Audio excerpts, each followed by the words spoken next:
All right, Chelsea fans, we're back with another video. We got quotes from Potter's pre-match press conference from Brentford, and Naz dropped some transfer bombs. That's right, Jude Bellingham and Declan Rice, top of the list. Let's see how it all works out.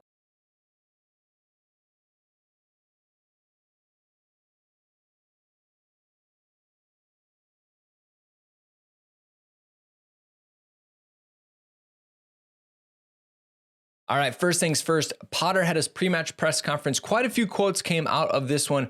As always, you love to see it. Naz and Liam Toomey on the case. Some pretty big updates in terms of no injuries. We talked about number one goalkeeper, Mount, Zakaria, Silva. A lot of stuff came out in this press conference, which is great because if we all remember the Villa one, nothing came out. The pre-match questions were just awful. So, if we look at Naz, he has a nice little Twitter thread from the match, pre-match press conference. That is an unbelievably difficult thing to say. Try it on camera. No other problems, right? So essentially the injuries are the same. Obviously Reece and Kante out with injuries. Otherwise it sounds like Ziyech is back in. Fofana obviously out as well. Goes on, says, Kepa's form is really pleasing for everybody, especially him. It's nice to have competition in that area. He would not say whether he was a firm number one. He said he wanted to let the football do the talking, which why would he say it if he doesn't have to? Odds are he goes, names Kepa number one, has a howler, and then he has to put Mendy in. Like, he's playing this very, very well, as you would expect. On Zakaria says that no decision has been made. Dennis is in the group and he's ready to help the team. There are competition for places in the area, but there's a lot of articles coming out today that Zakaria is probably going to go back in January. Obviously, he's not happy. He wanted minutes ahead of the World Cup. Ain't going to happen. So he wants minutes in general. Odds are he goes back to Juventus if nothing changes. And it's a little bit of a hint at the transfer policy that has changed, which I'll get to in a second. Continues to say that they're going to go to a warm weather camp after some time off during the World Cup because obviously Chelsea will not be playing. And he says Thiago Silva is fine after feeling his hamstring against Villa. He's just good to go. I doubt we see him against Brentford. You don't need him. Save him for the weekend. Obviously, Potter talking about Ivan Toney being an absolute weapon for Brentford and had kind words for Mason Mount here, saying that I find it strange that there's some sort of mixed opinions about Mason. He has got everything you need to be a top player. He scores, gets assists. He is top. You're really no surprise from me, right? Talked about it on the podcast. That's right. We had an entire hour match review of Villa. Go and download it on any podcast player out there. And he was just one of many talking points. Obviously, a lot of praise for Kepa, a lot of talk about Potter and his tactics. Before we get into transfers, I just wanted to run through a couple things on the good old Chelsea site. I know it's a little bit weird that we go there for news and articles, but with Bully coming in, he's talked about how the app is way behind. The website is way behind compared to what the American sports teams have. They're putting out a ton of content on the Fifth Stand app and the website. So I actually find myself here way more regularly than I ever have previously. So for those of you unfamiliar, Jess Carter gets 3 more years. Love to see it. Continuing to keep established players on the women's team around. Obviously, they have a highlight reel of Kepa's clean sheets. Pat Nevin getting in on the Mason slander, says why writing Mount off is daft and what Chelsea need at Brentford. Nice little match preview. If you have not read Pat Nevin, he's a former Chelsea winger. He's a Scotsman. He is an unbelievable writer. We've had him on the podcast, wrote a book. It is great. He wrote it as well. Just get involved with Pat Nevin. We are so lucky to have him as in the Chelsea experience. Lauren James talking about the Everton match review. And then obviously EFL trophy preview for the dev squad. I just spoke with at Chelsea Youth. We'll have an update coming at you tomorrow. So anyways, some good stuff on the website. But the big hitter here, Naz, writing at the Evening Standard, he has put out an awesome article talking about how Chelsea's new transfer system will work. And he specifically outlines how Jude Bellingham has now become the top target amid the recruitment shakeup. So as we know, Chelsea are going very aggressively to overhaul the recruitment department specifically after what they feel like wasn't a great summer. Christopher Vivell is about to be appointed, which Naz says he's actually taken over the Petr Cech role.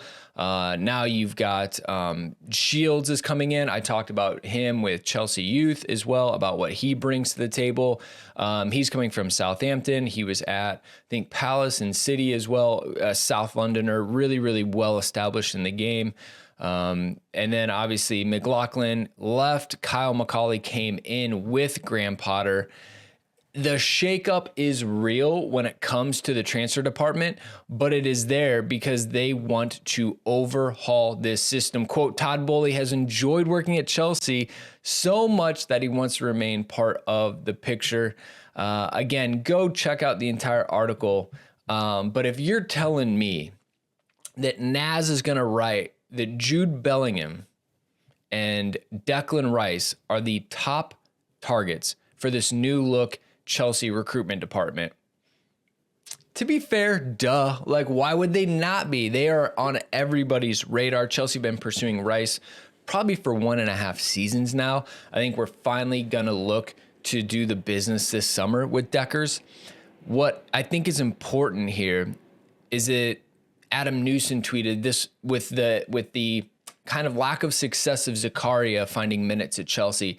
He said this is probably going to be the last deadline day signing you see out of Chelsea, and that Boehly is desperate to establish a team of experts that work this transfer window, 2 transfer windows in advance, and then kind of the 3-year picture. I think obviously Michael Emenalo was always working on the 2-3-year picture with the young signings full of potential. But the problem was the head coach and the owners were working in the here and now. That is all changing under Boehly. They want now success, but they also want planning down the road as well. So that's all linked.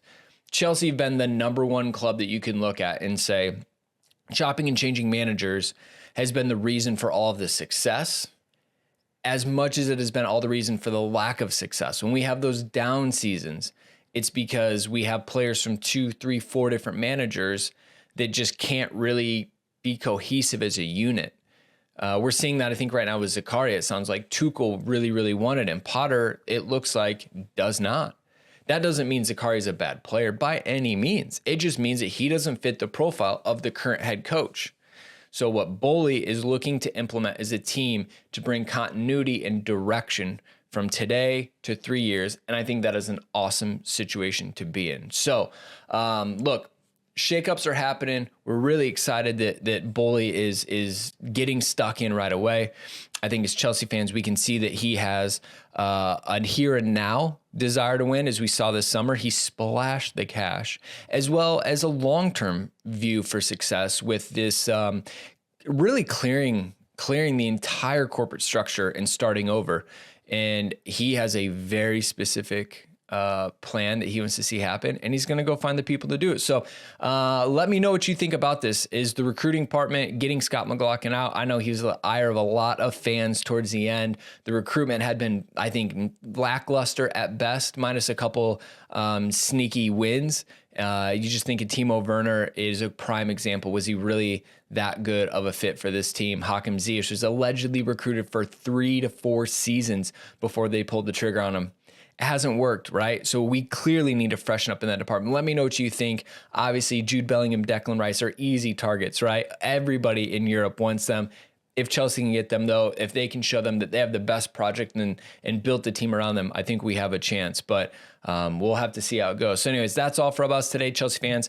We have match preview tomorrow, so we're going to be doing lineups and score predictions. I also have a podcast with @Chelsea Youth coming out tomorrow. So if you want to hear what's been going on with the Dev Squad, the U19s in the UEFA Youth Champions League, and the 18s, we have an entire update of the month of October. We'll be bringing more content like that at you. And then this Friday, we have the famous CFC, which is a very, man, you didn't even know that this thing existed. The fact that it's a part of Chelsea's history is fascinating. You're going to want to see it. Anyways, I'm out. Have a great pre-match day. Tomorrow, it's Brentford. We got more coming at you for then. Take care.